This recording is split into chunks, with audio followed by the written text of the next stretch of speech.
Ama, maraming salamat sa pagbabantay sa akin at sa aking mga mahal sa buhay, buong magdamag. Nagpapasalamat din ako sa panibagong araw at panibagong pagkakataon na ibinigay mo sa akin upang makasama ko ang aking mga mahal sa buhay at maibahagi ko ang aking pagmamahal at pangangalaga sa aking kapwa. Maraming salamat sa pagbibigay sa iyo ng pagkakataong ipakita sa iyo ang aking paniniwala. Ama, sa paglipas ng mga araw, unti-unti kong naiintindihan kung bakit mo ako nilikha. Unti-unti kong naiintindihan kung bakit ako nabubuhay sa mundong ito ngayon.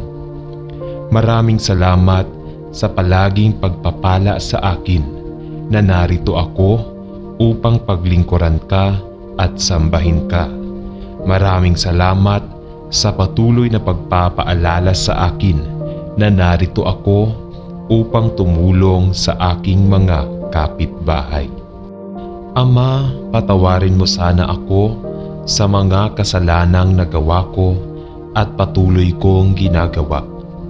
Patawarin mo sana ako sa mga pagkakamali ko, sa mga malalapit sa akin, sa pagiging makasarili ko sa aking kapwa-tao, sa mga masasamang isip na bigla na lamang pumapasok sa isip ko, sa mga kasinungalingang nilikha ng aking dila dahil sa pagnanasa ng laman sa aking mga mata, dahil madalas kong nakakalimutan ang pangako ko. Humihingi ako ng tawad sa lahat ng aking mga pagsuway. Ako ay munting alipin.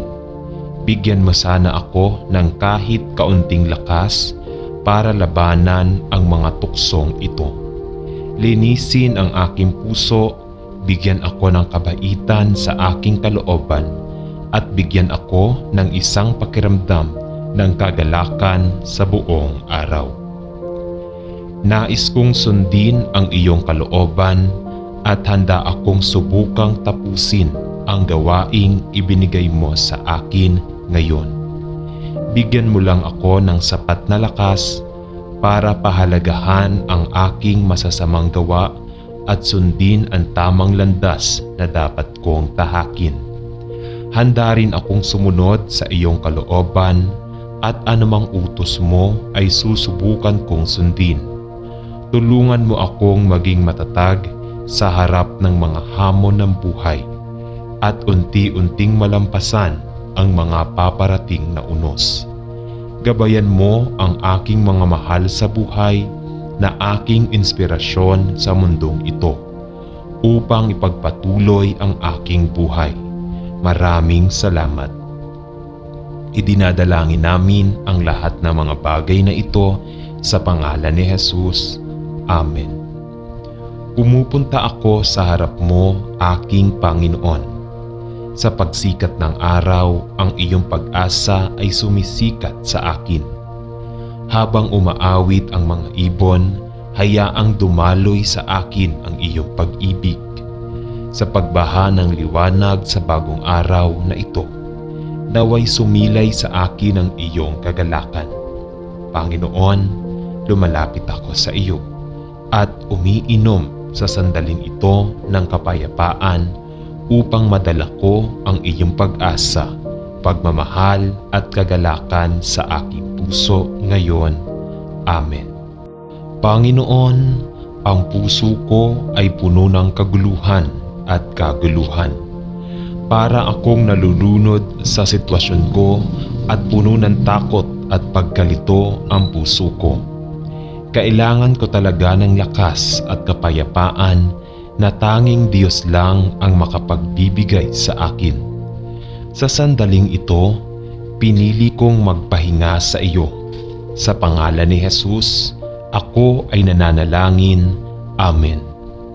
Ama, ngayon ay humihingi ako ng tawad sa lahat ng negatibo at nakakapinsalang mga salita na sinabi ko tungkol sa aking sarili. ayoko nang abusuhin ang sarili ko ng ganito.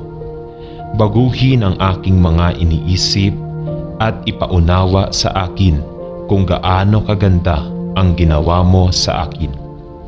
Baguhin ang aking mga ugali upang magamit ko ang aking dila sa pagpapahayag ng pag-asa at biyaya sa buhay. Sa pangalan ni Jesus, Amen. Diyos ko, minsan ang buhay ay nagpapahirap sa akin at nahihirapan akong makita ang mga bagay na ipinagpapasalamat ko.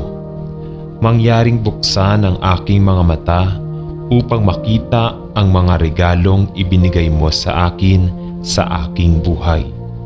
Sisimulan ko sa pamamagitan ng pasasalamat sa iyong pagmamahal sa akin upang pumarito sa lupa at mamatay upang tayo ay mabuhay ng magkasama magpakailanman. Amen. Ama, kailangan kong magpasalamat sa iyo sa paglampas sa aking mga pagkukulang at pagmamahal sa akin ng walang pasubali. Patawarin mo ako kung hindi ko kayang magmahal ng iba ng ganyan.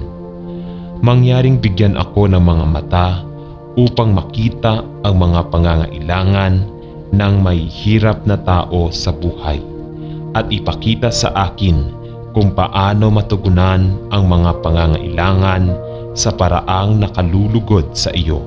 Sa pangalan ni Jesus, Amen. Panginoon, nais kong ilatag sa iyo ang lahat ng nagpapabigat sa aking puso.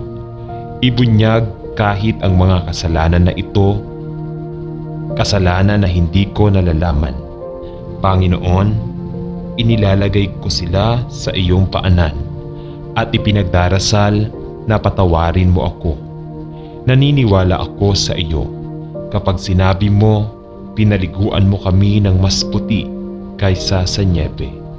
Salamat, Diyos, sa iyong walang hanggang pagmamahal sa akin. Tulungan akong magsimulang muli ngayon upang gumawa ng mga pagpipilian na nagpaparangal sa iyo. Sa pangalan ni Jesus, Amen. Ama, natutukso akong mag-alala tungkol sa napakaraming bagay. Ang gulo ng mundo natin. Patawarin mo ako sa pagtutok ko sa anuman o kahit kanino maliban sa iyo. Salamat sa Biblia na nagbibigay at nagbibigay ng kapangyarihan sa akin upang mabuhay araw-araw. Sa sandaling ito, ipinahahayag ko na ikaw ang tanging pag-asa ko. Mangyaring tulungan akong tandaan na ikaw ay tunay na may kontrol. Sa pangalan ni Jesus, Amen. Ama, salamat sa walang sawang pagmamahal mo sa akin, sa iyong mga pagpapala at sa iyong awa. Salamat, Diyos, sa tapat mong paggabay at pagsama sa akin sa mga oras ng kawalan ng katiyakan. Pag-angat sa akin at pag-angat sa akin. Salamat sa mga banal na kasulatan na umaaliw sa akin at nagpapaalala sa akin ng iyong mga pangako, plano at probisyon. Salamat sa pag-alis sa aking mga takot at pag-aalala, sa aking mga palagay at pagpapaalala sa akin na ang aking tulong ay mula sa iyo. Mangyaring tulungan akong maging isang mabuting katiwala at maghasik ng matatalinong binhi sa pangalan ni Kristo. Amen.